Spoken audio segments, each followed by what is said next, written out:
எங்களின் அரசியல் இதுவரை இந்த நிலத்தில் இருக்கின்ற அரசியலிலிருந்து முற்றுமுழுதாக மாறுபட்டது.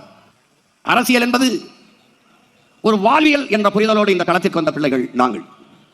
ஒரு மனிதனின் பிறப்பிலிருந்து இறப்பு வரை அனைத்தையும் தீர்மானிப்பது அரசு. அந்த அரசை தீர்மானிப்பது அரசியல். அறிவியல் புவியியல் போல அரசியல் அது ஒரு வாழ்வியல். எமக்கான மூச்சு காற்றை நாங்களே சுவாசிப்பது போல, எமக்கான உணவை நாங்களே எடுத்து உண்பது போல, எமது உரிமையை எமது விடுதலையை நாங்களே போராடி பெறுவது என்ற உயர்ந்த நோக்கோடு களத்திற்கு வந்த பிள்ளைகள் உங்கள் பிள்ளைகள். எங்களுடைய கனவு ஆள் மாற்றம், ஆட்சி மாற்றம் அல்ல, ஆட்சி முறை மாற்றம். அதனால் தான் அடிப்படை அமைப்பு அரசியல் மாற்றம் எங்கள் இலக்கு என்ற முழக்கத்தை முன்வைத்து களத்திலே நிற்கிறோம்.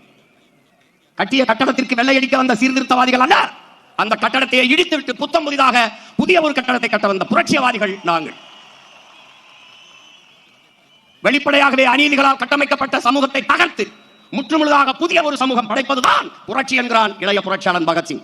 அப்படிப்பட்ட புதிய ஒரு சமூகம். இங்கே அரசியல் என்பது கட்சி அரசியல், தேர்தல் அரசியலாக கட்டமைக்கப்பட்டிருக்கிறது.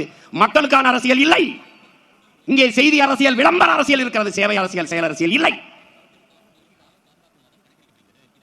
எங்களின் கனவு, எங்களின் இலக்கு, எங்கள் திருநாட்டில் எங்கள் நல்லாட்சியே.